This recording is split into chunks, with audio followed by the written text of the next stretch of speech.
오늘 히브리서 세 번째 설교를 합니다. 내용은 계속 반복해서 이야기했습니다만은 오늘 말씀을 듣는 독자는 유대인 기독교인들, 이 사람들이 바로 1차 독자입니다. 본래 이 사람들은 유대인으로서 대다수의 사람이 유대교 사람이었습니다. 율법을 따르고 옛 언약을 따르던 사람들인데 십자가 복음, 부활의 복음을 접하고 예수를 구주로 영접했습니다. 이제 기독교인이 된 거죠. 여러분, 우리가 보통 예수 믿음에 형통한다, 만사 형통한다 그런 말 하는데 사실 구원받는다는 관점에서는 만사 형통 중에 만사 형통이죠. 천국을 소유하니까. 그러나 삶의 현장 속에 매번 만사 형통한다 이런 그런 법 없습니다. 보면은 오늘 이 초대교회 유대인 기독교인들은 예수 믿는다는 이유 때문에 그들에게 찾아온 환난과 핍박이었습니다. 일부의 사람들은 감옥에 들어가고요. 그 다음에 재산과 산업을 모두 다 빼앗기는 순환, 재난을 당했습니다. 여러분, 물리적인 핍박과 고난이 올 때 사람들은, 대부분의 사람들의 믿음이 흔들려요. 신앙이 흔들립니다. 갈등이 찾아오죠. 그래서 유대인 기독교인들도 이 갈등, 이것 때문에 고민을 하기 시작했어요. 야, 이거 예수 믿으니까 더 힘들구나. 그래서 얼마의 사람들이 옛날로 돌아갈까? 이 말은 유대교로 돌아갈까? 옛 율법과 언약으로 돌아갈까 하면서 막 믿음이 흔들리기 시작했어요. 이런 사실을 히브리서 기자가 알고는 그들에게 편지를 보내요. 경고 말씀을 보냅니다. 경고이지만은 사실은 위로고 격려입니다. 히브리서 12장 3절에 보면은 이렇게 말합니다. 여러분들이 지금까지 환난 받은 건 나도 안다. 그런데 그게 종결이 아니라 더 큰 환난이 기다리고 있다. 이렇게 말합니다. 이때 쓴 말이 뭐냐면은 아직 피 흘리기까지 대항하지 않았다. 이렇게 말해요. 이 말을 다시금 이야기하면은 우리에게는 예수 믿는다는 이유 때문에 순교가 기다리고 있다. 그런 말입니다. 죽을 수도 있다는 거예요. 여러분이 이때 유대인 기독교인들, 오늘 말씀을 접하는 1차 독자들을 위로하기 위해서 신앙의 귀감이 되는 사람들을 소개하는데 그 유명한 히브리서 11장에 보면은 믿음의 조상들의 목록이 쭉 나오는데 오늘 히브리서 기자가 세 종류로 설명을 합니다. 첫 번째는 홍수 이전의 믿음의 조상들. 여러분, 가장 대표적인 사람이 누구냐면 아벨이잖아요. 믿음의 조상인 노아입니다. 하나님의 말씀대로 살려고 했던 아벨은요, 애석하게도 형님 가인이 미워했어요. 그래서 어느 날 돌 가지고, 몽둥이 가지고, 뭔지는 모르지만 이가 때리쳐서 죽였습니다. 여러분, 얼마나 슬픕니까? 보면은요, 형제가 형제를 죽였어요. 하나님의 말씀대로 믿음으로 산 아벨과 노아를, 홍수전 믿음의 조상들을 소개했습니다. 두 번째 소개한 사람이 누구냐면 족장시대 사람입니다. 여러분, 족장시대 때는 주로 좀 오래오래 살았습니다. 대표적인 믿음의 조상이 아브라함이고 야곱과 사라, 이삭. 우리가 보통 욥도 족장시대 사람이라고 그렇게 이야기합니다. 이 사람들은요, 언약의 말씀을 한사코 믿었고 믿음으로 순종하고 믿음으로 산 사람들이었습니다. 그 다음에 애굽시대와 왕정시대 사람, 믿음의 조상들을 소개했는데 그게 누구냐? 모세고 라합. 여러분, 라합은요, 이방 여인입니다. 기드온이 나오고 삼손이 나오고 사무엘이 나옵니다. 그리고 다윗 왕도 믿음의 조상입니다. 믿음의 조상들 중에는요, 나름대로 인생을 좀 편하게 산 사람도 있지만은 그렇지가 않았습니다. 극심한 박해와 핍박을 받았습니다. 히브리서 11장 36절로 37절을 보면은 그들이 조롱을 받고요, 채찍질을 당하고 결박을 당하고 옥에 갇히는 사람, 그 다음에 보면 아주 끔찍합니다. 돌로 치는 일, 돌 맞아 죽었다는 거예요. 그 다음에 톱으로 켜서 죽였습니다. 여러분, 세상에 이런 일이 어디 있습니까? 지금도 종종 북한 선교를 담당하는 사람이 보고를 합니다. 쇳물을 갖다가 그 사람 몸에다가 부어가지고 그냥 태워 죽이는 거잖아요, 보면은요. 최근에 제가 북한과 관련된 자료를 보면서 여전히 그런 환난과 핍박이 있고 거기 가면은 살아나온다는 게 거의 불가능한 그런 보고서들을 접하면서 여전히 예수 믿는다는 게 참 힘들구나, 죽는구나, 그것을 봅니다. 자, 어떤 사람들은 칼로 목베임을 당해서 죽였습니다. 여러분, 배고픔은 보통이어서 궁핍, 학대를 받았습니다. 여러분, 앞으로 우리 한국 교회가 어떻게 될까요? 이런 환란이 있을까요? 제가 볼 때는 잘 모르겠어요. 그렇지만은 이런 환란은 없을 것 같아요, 보면은. 이와 같은 환경에 처한 사람들에게 히브리 기자가 강조한 게 뭐냐면 믿음입니다. 히브리서 11장 6절에 믿음이 없이는 하나님을 기쁘시게 할 수 없다. 믿음의 조상들이 어떻게 살았느냐? 믿음 하나 가지고 살았다는 거예요. 말씀을 붙잡고 살았다는 말입니다. 믿음의 조상들은 인생을 돈과 권력과 떡으로만 산 것이 아니라 하나님의 말씀을 붙잡고 살았어요. 말씀에 매인 사람들입니다. 믿음으로 살았습니다. 믿음으로 사는 게 뭔가를 보여줬어요. 그러다 보니까 칼로 목베임을 당하기도 하고요, 톱으로 켜서 죽임을 당하기도 하고 돌로 쳐 죽임을 당하는 그런 우리 믿음의 조상들 명단이 히브리서 11장에 쫙 나옵니다. 이제 오늘 읽은 본문 7절과 8절을 중심으로 설교를 하려고 하는데요, 지난 2주에 걸쳐서 1절로 6절을 설교를 했는데 그 1절과 6절의 일종의 결론과 같은 비유의 말씀입니다. 그래서 본문 7절로 8절은 일종의 비유입니다. 자, 유대교로 돌아가려고 마음 먹고 있는 약한 성도들, 신앙이 뒤 흔들린 성도들, 마음이 연약한 성도들을 잡아주는 경고의 말씀입니다. 그럼 어떤 경고냐? 여러분들은 이미 은혜를 맛본 사람들이다. 1차 독자들입니다. 여러분들은 이미 은혜를 맛본 사람들, 성령의 은혜에 참여한 사람들인데, 그런데 환난과 핍박이 있다고 고의적으로 배교를 하려고 하느냐? 유대교로 돌아가려고 하느냐? 옛날로 돌아가려고 하느냐? 그러면서 성령으로 시작한 사람들이 이제는 육체로 마치려고 하느냐? 이런 겁니다. 믿음과 은혜로 시작했는데 어찌하여 행위와 율법으로 맞추려고 하느냐? 글로 돌아가려고 하느냐?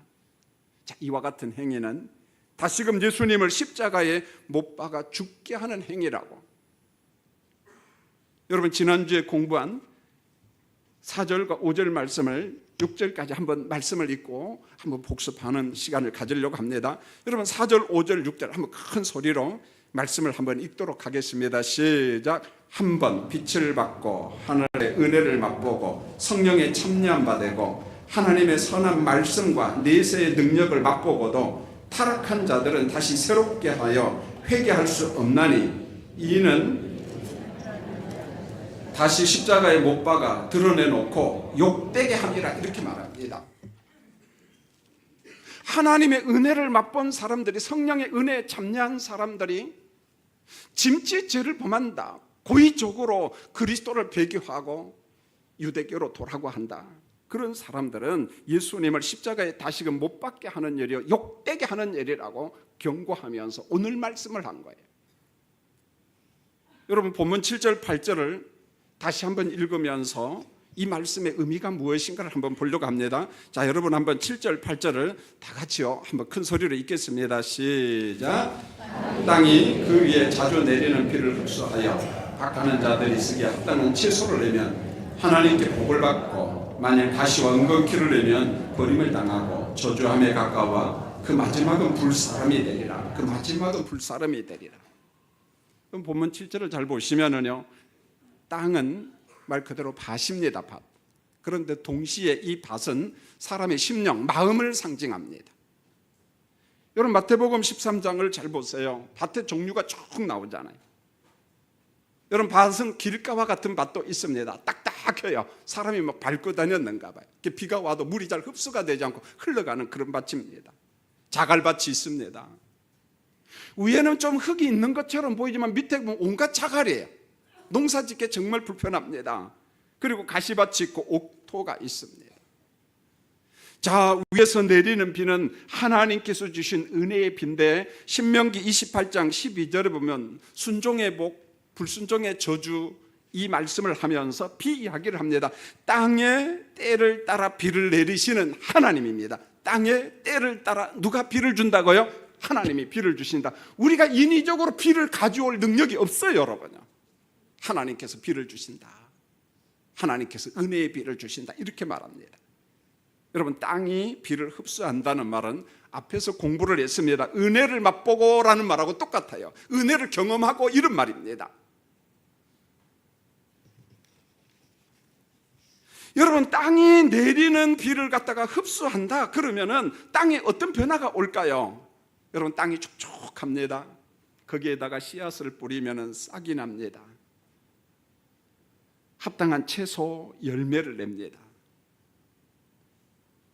여러분, 이런 사람들은 마치 옥토와 같은 사람으로 그의 심령의 밭은 30배, 60배, 100배 열매를 맺은 사람, 그런 관점에서 우리가 본문을 해석하면 돼요.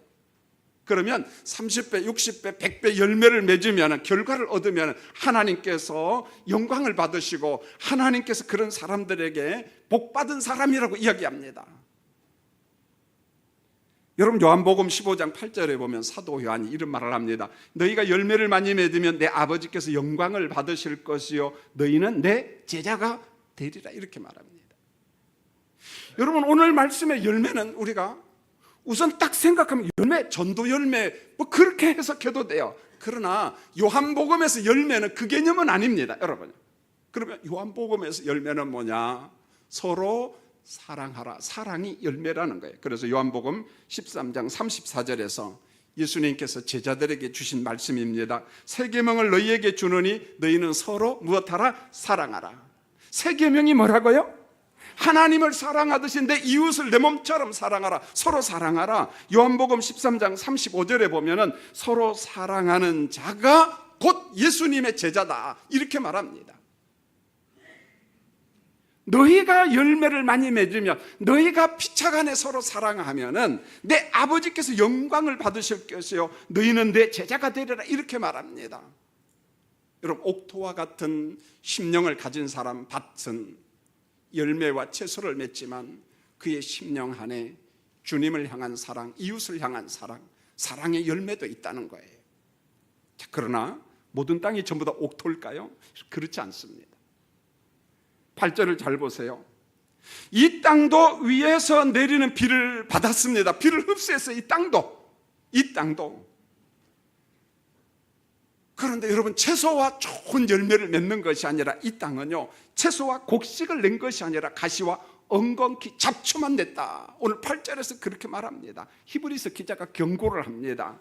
만일 너희가, 이때 너희는 유대인 기독교인들입니다. 만일 너희가 은혜를 맛본 사람들인데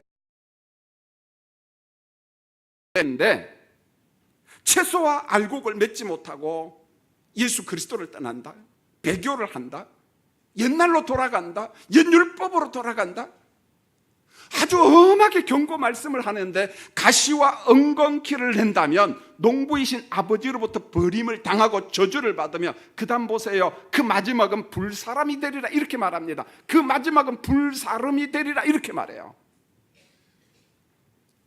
무서운 경고 말씀입니다. 여러분, 이 말은 이렇게 하면 돼요.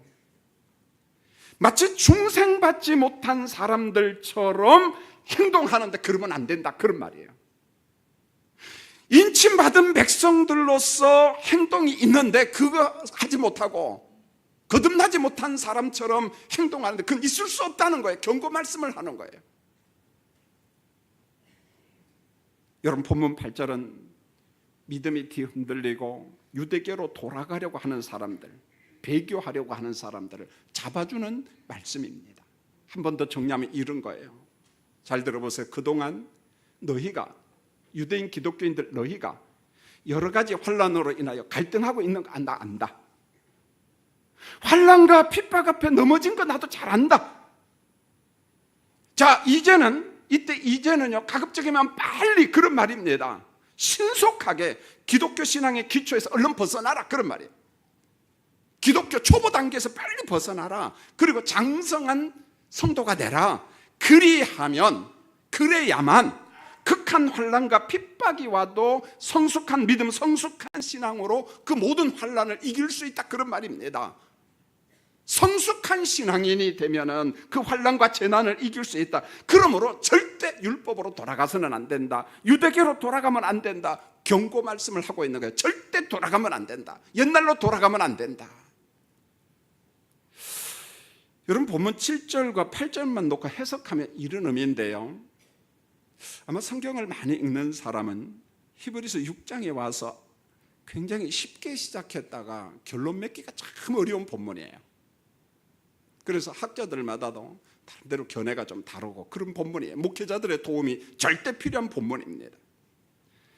여러분 본문 7절 8절만 놓고 해석하면 이런 뜻입니다. 여러분 7절은 어떤 말씀이냐면은 중생한 사람들의 그림이라는 거예요. 중생한 사람, 거듭난 사람들의 그림이에요. 자, 거듭난 사람들은 어떤 사람이냐면 은혜의 단비를 흡수했습니다. 그리고 옥토와 같은 밭입니다. 자, 이런 사람들은 옥토 같은 사람, 은혜의 단비를 받고 난 다음에 신앙의 채소와 알곡을 맺은 사람들. 여러분 마태복음 7장 16절에서 예수님이 말씀합니다. 그의 열매로 그들을 알지니, 이렇게 말합니다. 열매 보면 그 사람의 신앙이 어떤 신앙인지 안다는 거예요. 그 사람의 열매를 보면 그가 어떤 사람인지 안다는 거예요. 그런데 8절은요 반대의 말씀입니다. 중생받지 못한 사람, 거듭나지 못한 사람에 대한 그림입니다. 자, 이 사람은 어떤 사람인가? 여러분 중생받지 못한 사람도 예배당에 올 수 있어요. 예배당에 왔기 때문에 모두 다 구원받았다, 그런 말 아닙니다, 여러분요.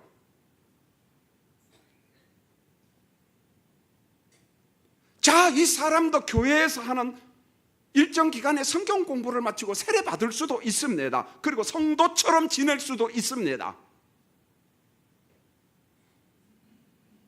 그러나 여전히 그의 마음속에는요 옥토가 아니라 길가와 같은 마음이고 심령이고 돌밭과 같은 마음이에요. 은혜의 비를 받기는 받아, 하나님의 말씀을 듣기는 들어요, 찬송하기는 합니다. 그런데 그 속에 깊은 은혜가 없습니다. 결국은 채소와 알곡을 맺는 것이 아니라 오늘 성경에 뭐라고 이야기합니까? 가시와 엉겅퀴를 내는 사람이 있다는 거예요. 여러분 8절에 대한 제가 두 사람의 해석을 소개하려고 합니다. 영국의 스펄전 대학의 학장을 지낸 레이먼드 브라운 교수는요 이 말씀을 아주 간단하게 해석해 버립니다. 8절은 누구냐? 거듭나지 못한 사람, 가짜 회심자에 대한 말이다. 여러분 예배당에서 예배 드려도 거듭나지 못한 사람이 있다는 거예요. 가짜 회심자가 있다는 말입니다. 그 사람이 누구일까? 우리가 단정하기는 정말 어렵습니다. 왜요? 구원은 하나님의 주권 영역에 속하기 때문에 우리는 어떻게 해야 되냐? 기다려야 돼요.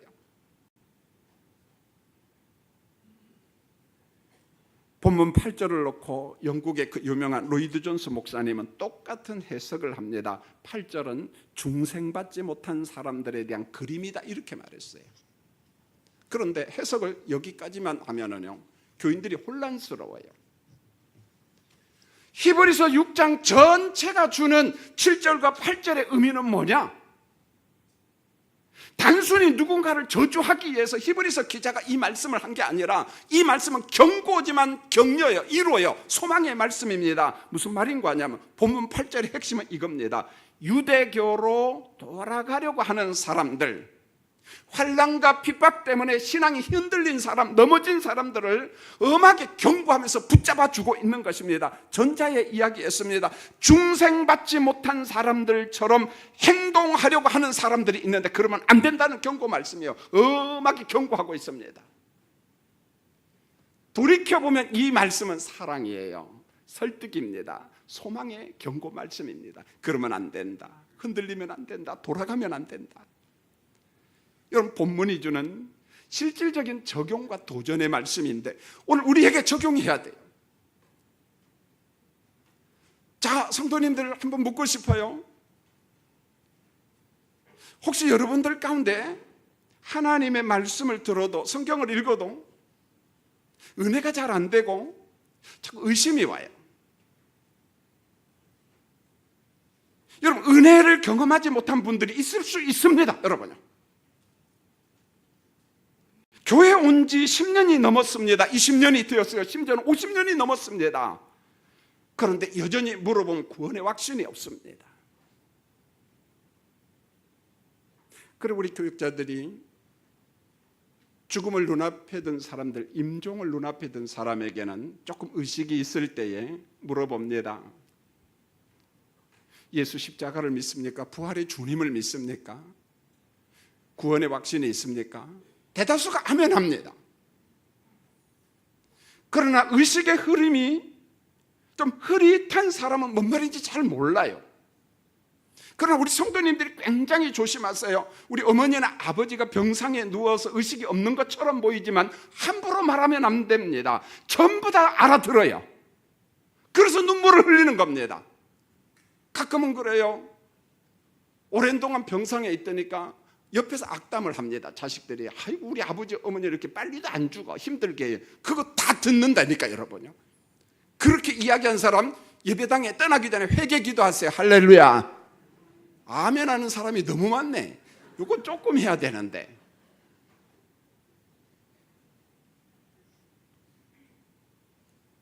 여러분 우리가 예수 믿은 연수만큼 구원의 확신이 있고 그 다음에 구원에 대한 감사가 있고 이 감사가 어디까지 가야 되냐면 감격까지 가야 된다는 감격. 아니 목사님 어떻게 맨날 감격합니까? 매일 하는 건 아니에요.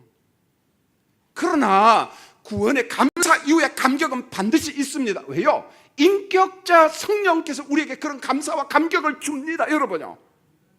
반드시 줍니다. 그래서 이 감사와 감격은 우리 의식의 흐름 속에서 흐릿해지지 않아요. 아주 선명합니다. 10년이 지나도 선명합니다. 50년이 지나도 선명합니다. 하나님이 주신 그 감사와 감격은 흐릿하지 않다는 거예요. 여러분 신앙은 성숙함으로 가는 단계가 있어요. 오늘 장학금을 이렇게 지급하는 날인데 우리 학생들, 청년들은 잘 기억하세요. 신앙의 성숙으로 가는 데는 단계가 있는데 첫 번째가 뭐냐? 의심의 단계야.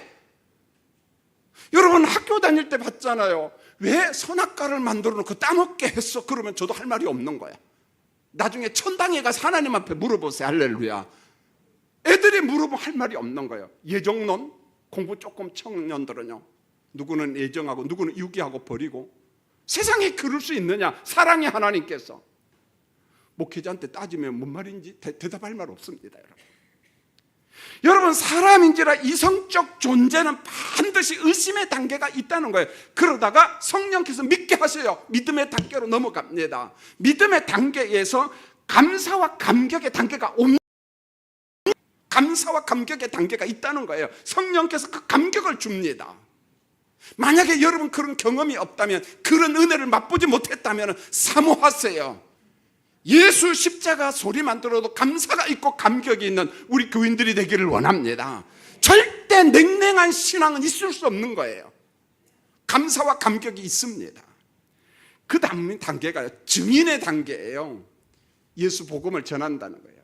증인의 단계는 결코 쉽지가 않습니다.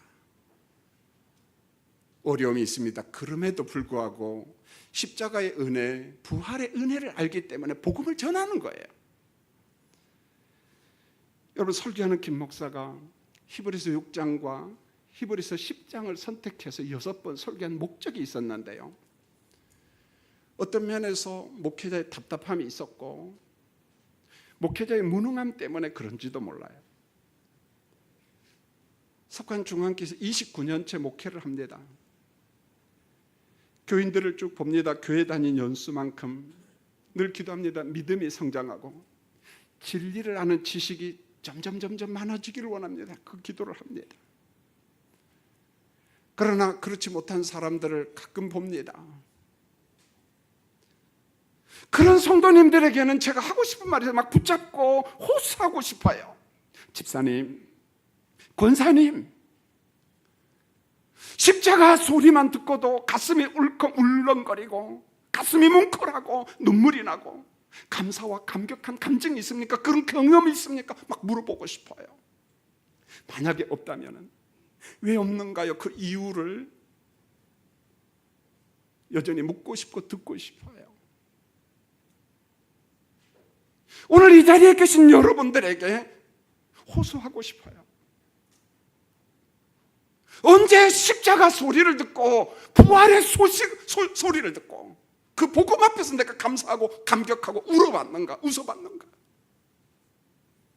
만약에 그게 없었다면 우리 신앙을 한번 대점검하면서 하나님 앞에 한번 메어달리고 성령의 만져주심을 여러분 한번 경험했으면 합니다. 십자가 소리만 듣고 나를 죄에서 건져주신 그 그리스도의 십자가, 그걸 묵상하면서 감사하고 울기도 하고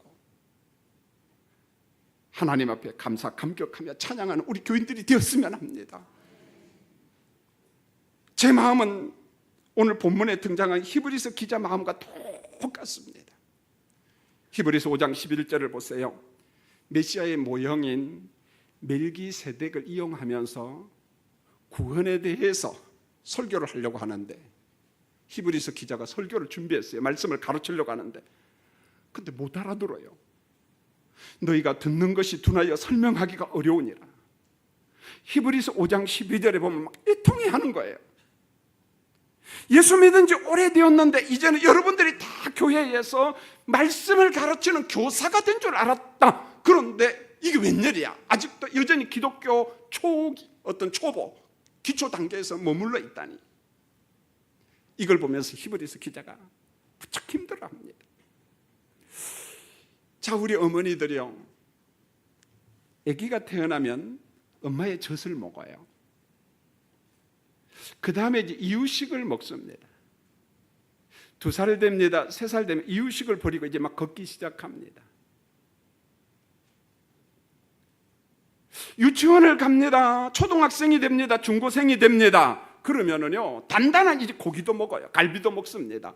청년들은 어느 정도 무섭게 먹냐면 먹고 뒤돌아서면 소화가 다 돼. 배고프대. 가끔 우리 청년 도영이 형제한테 물어봅니다. 가장 많이 먹을 때 라면 몇 개까지 먹어봤냐고 하면은요, 기절 초풍할 만큼 먹었어요. 보면은요, 그게 젊은이의 특징이에요. 보면은요, 여러분, 이게 무슨 말이냐면 사람은 시간에 따라 걸맞게 장성해야 된다는 거예요. 시간에 따라, 나이에 따라서 걸맞게 장성해야 돼요. 기독교 신앙도 마찬가지입니다. 믿음의 연수만큼 내가 걸맞게 믿음과 신앙이 장성해야 된다는 거죠. 장성해야 됩니다. 진리를 구분하고 이단을 분별할 줄 알아야 돼요. 신천지를 구분하고 안상홍파를 구분하고 세상의 흐름을 분별할 줄 알아야 돼요. 하나님의 말씀이라고 하는 잣대를 가지고. 자, 이렇게 7절, 8절, 1절에서 8절까지 이야기하면서 9절부터 반전이 일어납니다. 그래, 9절에 보세요. 유대인 기독교인들을 향한 설득이 나오는데 첫 마디가 뭐냐? 사랑하는 자들아, 이렇게 말합니다. 자, 지금까지 막 경고했어요. 엄하게 책망했습니다. 그런데 히브리서 기자가 그 책망했던 사람들에게 뭐라고 이야기하냐면, 사랑하는 자들아, 너희에게는 예수님의 구원에 속한 것이 있음을 내가 확신한다. 너희들이 나 구원받은 건 나 확신한다. 그런 말이에요. 그리고 10절로 넘어가면 임의와 이제도라고 하는 이 단어를 가지고 여러분들 가운데 초보 단계에 있는 사람도 있지만 다 그런 건 아니야. 여러분들 가운데 이미 환난과 재난, 어려움 가운데 있는 성도들을 잘 섬기는 사람도 있단다. 나는 이제도 앞으로도 여러분들이 잘 섬길 줄 안다. 이렇게 말합니다. 이미 환난 가운데 있는 성도들을 섬기는 자들이 있다는 거예요. 잘 섬기는 사람이 있다는 겁니다. 그리고 11절에 가서는 우리가 원하는 것은 무슨 말입니까? 우리가 원하는 것은 성도들을 섬기는 그 부지런한 열정, 그 믿음을 가지고 갈등하지 말아라. 배교하면 안 된다. 옛날로 돌아가면 안 된다. 완성된 하나님의 나라를 소망하라. 이렇게 이야기하면서 12절에 뭐라고 이야기한 줄 아세요? 여러분, 12절을 같이 한번 읽겠습니다. 이런 소망과 귀감이 되는 인물을 이야기합니다. 12절을 봅니다. 시작. 게으르지 아니하고 믿음과 오래 참음으로 말미암아 약속들을 기업으로 받은 자들을 본받는 자가 되게 하려. 약속들을 무엇으로 받은 자요? 기업으로 받은 자들을 본받는 자가 되라. 믿음의 조상을 본받으라. 그러면서 13절 보세요. 믿음의 조상 샘플을 한 사람 이야기하는데 누굽니까? 13절 보실까요? 시작. 하나님이 아브라함에게 약속하실 때 누구요? 아브라함과 같은 사람이 되라. 그런 말입니다. 아브라함과 같은 사람이 되라. 여러분, 아브라함이 누군가요? 하나님의 부름을 받았습니다. 언약을 맺었습니다. 갈대아 우르를 떠나 내가 너에게 지시할 땅으로 가라 했을 때 갈 바를 알지 못하고 갑니다. 그런데 왜 갑니까? 하나님이 말씀했다는 거예요. 나는 그 말씀을 믿고 순종하겠다는 것입니다. 믿음의 조상 아브라함과 같은 그 소망을 가지고 살아가라, 그 이야기를 합니다. 여러분, 2000년 전 초대교회는요, 핍박과 환난 때문에 믿음이 흔들렸는데, 그런데 2018년대는 어떨까요? 제가 보건대요, 한국교회는요, 풍요와 편리함, 이런 만몬과 우상 앞에서 넘어지고 있습니다. 영적인 게으름과 태만이 우리 가운데 있다는 거예요. 어렵다고 하는데, 아니요, 대한민국 무진장하게 잘 살아요. 경제 지표를 보면은 뭐 어렵다 합니다. 그런데 전 세계에서 국가 GDP가 12번째예요. 대단한 나라입니다, 여러분. 대한민국이요, 경제 대국입니다. 유럽에 별 볼 일 없는 20개 합해도 우리나라보다 못합니다. 러시아 땅덩어리 무진장하게 크죠. 국가 GDP 보면 우리나라하고 비슷합니다. 여러분, 경제 대국에 살고 있어요. 그런데 경제 대국이 된 우리에게 온 게 영적 게으름이 왔다는 거예요. 영적 태만이 왔다는 거예요. 언제 기도했습니까? 언제 울어봤습니까? 예수님의 간청입니다. 제자들아, 좁은 문으로, 진리의 문으로 들어가라. 왜 그랬을까요? 세상은 그렇게 말해요. 넓은 문으로 가자, 편한 문으로 가자는 거예요. 그러나 예수님이 또 이야기합니다. 사랑하는 제자들에게 반석 위에 신앙의 집을 지어라, 이렇게 말합니다. 그런데 세상은 그렇게 말하잖아요. 너무 힘들어, 모래 위에 집을 지자고 이야기합니다. 예수님이 산상교훈의 말씀을 듣고 돌아가는 제자들에게 이야기합니다. 너희들은 보물을 땅에 쌓지 말고 하늘에 쌓으라, 이렇게 말합니다. 그런데 세상은 반대입니다. 아니야, 너를 위해서 쌓으라고 이야기합니다. 너를 위해서. 여러분, 예수님께서 강조한 것은요, 탁월한 제자가 되라는, 그게 뭡니까? 순종하는 제자입니다. 세속의 가치관을 따라 살아가는 것이 아니라 하나님의 말씀을 듣고 좁은 문으로 가고 반석 위에다 집을 짓고 하늘에다가 보물을 쌓는 우리 교인들이 되기를 원합니다. 이제 이 말씀 한 구절 읽어드리고 마치려고 합니다. 여러분, 고린도전서 10장 31절에 보면은 우리가 익히 아는 말씀이잖아요. 자, 우리 한번 스크린을 보면서 다 같이 한번 읽지요. 시작. 그런즉 너희가 먹든지 마시든지 무엇을 하든지 다 하나님의 영광을 위하여라. 여러분, 너희가 먹든지 마시든지, 그 다음 보세요. 뭐요? 무엇을 하든지 전부 다 누구에게? 하나님의 영광을 위하여 하라, 그렇게 말했어요.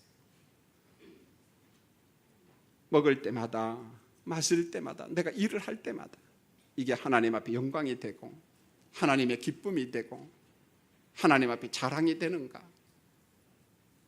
그 주인공은 하나님과 나와의 관계 속에서 나를 통해서 그리스도가 보여지고, 여러분을 통해서 예수의 향기가 나고, 여러분을 통해서 예수 그리스도를 느낄 수 있다면 여러분, 믿음생활 아주 잘하는 거예요. 사랑하는 성도님들, 간곡히 부탁합니다. 세상에 어떠한 난관이 우리 앞에 부닥친다 할지라도 믿음의 주요 온전케 하시는 그리스도만을 바라보며 살기를 원합니다. 2부 예배 때 이분을 위해서 기도하고 마음이 아팠습니다. 오랜 동안 암으로 투병 생활을 했습니다. 집사님 사위하고 딸이 목사님 기도해 주세요 그래서 가슴이 막 걱정이 되어서, 이게 안 좋구나, 뭔가 무슨 일이냐. 그러니까 폐에 암이 전이가 된 거예요. 오랜 동안 암과 싸웠어요. 항암 치료를 하면서.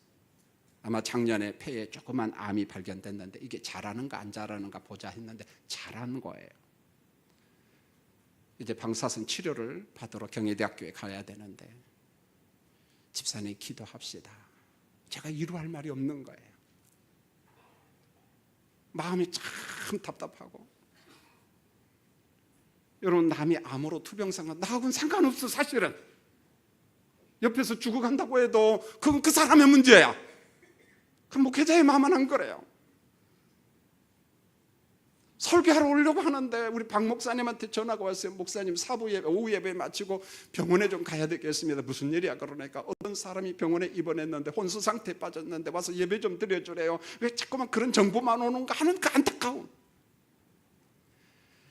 그럼에도 불구하고 이런 난간이 올 때마다 오늘 성경이 이야기합니다. 성숙한 그리스도인들이요, 그리스도에게 붙어 있으라 이렇게 말합니다. 예수에게 붙어 있는 우리 교인 되기를 원합니다. 꼭 부탁드립니다. 예수님께 붙어 살아가는 우리 성도들이 되었으면 합니다. 기도하겠습니다. 하나님 우리 아버지, 강단에서 설교한 김 목사의 마음은 히브리서 기자의 마음과 비슷합니다. 우리 성도들이 암을 치료받는데 암이 전이가 되고 혼수 상태에 빠지고 가난은 지속되고 도무지 예수를 믿어도 재미가 없고, 그런데 예배당에 오면은 왜 그렇게 믿음이 없느냐고 책망 들을 때가 있고, 목회자도 여전히 영적으로 역부족일 때가 참 많습니다. 자, 어떻게 하면 좋을까요? 히브리서 11장에 나온 믿음의 조상들을 붙잡아 주신 성령님, 오늘 3부 예배 드리는 우리 성도들을 강하게 붙잡아 주시옵소서. 그 어떤 질병 앞에도 무너지지 않기를 원합니다. 어떤 난관 앞에도 흔들리지 않게 하여 주시옵소서. 믿음의 주여 온전케 하시는 그리스도만을 바라보며 살아가는 우리 성도님들 되게 도와 주시옵소서. 예수님의 이름으로 기도합니다. 아멘.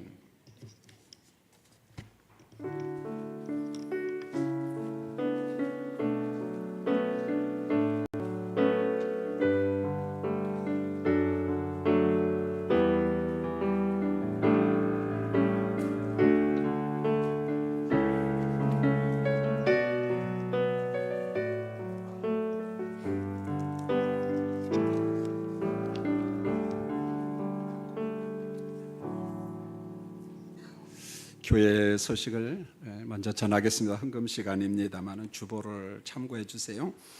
3부 예배 후에 남녀 원례하는 기관들이 있는데 장소를 꼭 기억해 주시고요. 저는 내일부터 한 주간 필리핀 민다나오 다바우리 전성일 선교사님 사역지를 방문하려고 합니다. 특별히 내년에는 우리 전 목사님 제자죠, 10년간 훈련시켰는데 케어 형제, 지금은 전도사님입니다. 내년에 목사 안수를 받습니다. 제2 선교사로 저희가 확정을 하고 내년에 파송하는데 개척할 그 지역을 확정했습니다. 그래서 한 번 더 보고 케어 형제를 만나고 격려하고 사명을 일으키기 위해서 한번 만나려고 합니다. 피택자 교육 안내는 주보대로 하고요. 청년부 수련회 은혜 가운데 잘 마쳤습니다. 잠시 후에 장학금 전달식을 하겠습니다. 성경 통독 수련회, 후반기 성경대학 수강생 모집, 경기여전도회 학예 수양회, 다음 주에 우리 심호 집사님 부부 수련회가 있는데 많이 동참해 주셨으면 합니다. 가을 대신방 협조상, 이번 주 금요기도 찬양은 장로님 부부, 심호 집사님 부부, 남전도회 연합입니다. 서로 격려하시고 많이 오셨으면 합니다. 이 시간에는요, 우리가 1년 중 8월 셋째 주에는